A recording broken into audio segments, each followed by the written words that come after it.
Vous vous demandez peut-être qu'est-ce que vous avez à gagner à venir à cette plénière pédagogie après des soirées conviviales donc, qui sont naturelles dans ce type de congrès, en ce jour très important du Vendredi Noir, si Vincent Renard est dans la salle. Vous vous demandez du coup qu'est-ce que cette séance va pouvoir vous apporter.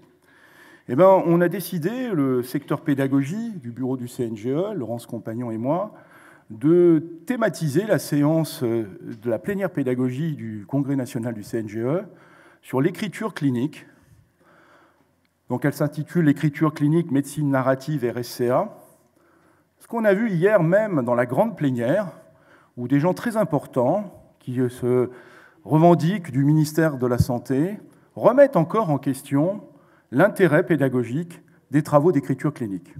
J'espère qu'en sortant de cette séance, vous ne vous poserez plus aucune question sur l'intérêt pédagogique et l'intérêt tout court de faire écrire les étudiants, de faire de l'écriture clinique, que ce soit la médecine narrative qu'on va voir ou le récit de situations complexes et authentiques.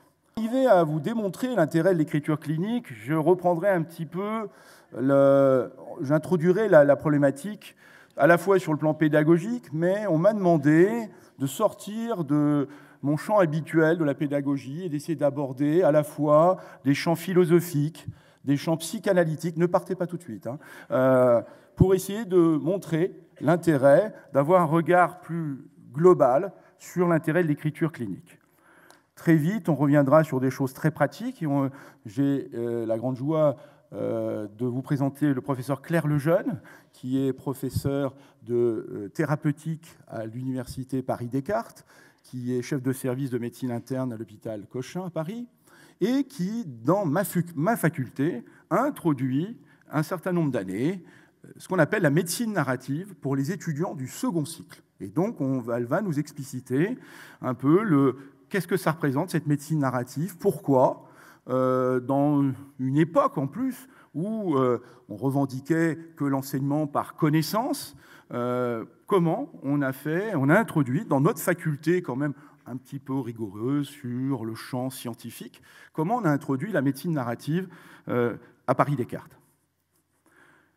À ce moment-là, on prendra un peu de temps pour dialoguer avec vous, et puis ensuite, on aura la grande joie d'entendre Laurence Compagnon nous expliquer, nous refaire un peu l'histoire du récit de situations complexes et authentiques, en bonne filiation de Claude Attali, qui, pour les plus anciens, vous le savez, nous avait, il y a un certain nombre d'années, amené ce délire de l'écriture clinique en disant que c'était fondamental pour faire travailler les étudiants, et en tout cas, tel qu'on l'annonçait dans le premier DES de médecine générale, dans le cadre de l'approche par compétences, la place de l'écriture clinique était fondamentale.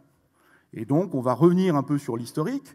Peut-être que pour les plus jeunes, vous découvrirez un certain nombre de choses, mais que cela ne vient pas comme ça, comme on l'entend sur des tweets, sur Internet, que les récits de situations, que les enseignants de médecine générale sont arc-boutés sur ces RSCA, que c'est terrible, que c'est très douloureux, que c'est très difficile pour les enseignants, les enseignés, de faire ce type de travaux.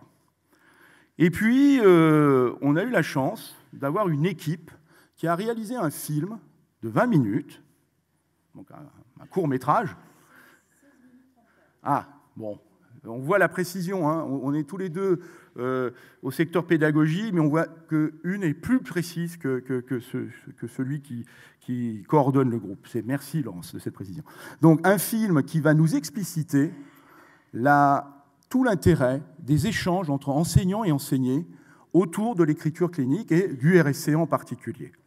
Et puis là, on prendra un peu de temps pour dialoguer aussi entre nous sur repréciser des choses, sur la place du RSCA dans l'enseignement, dans le DES de médecine générale.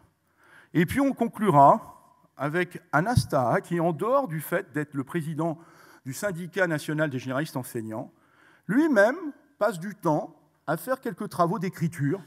Et on verra quelle est la place de ces travaux d'écriture, quel est le rapport avec cette plénière pédagogie sur l'écriture clinique. Voilà, j'espère que ce programme vous va et que vous allez intervenir de manière très active pour cette plénière.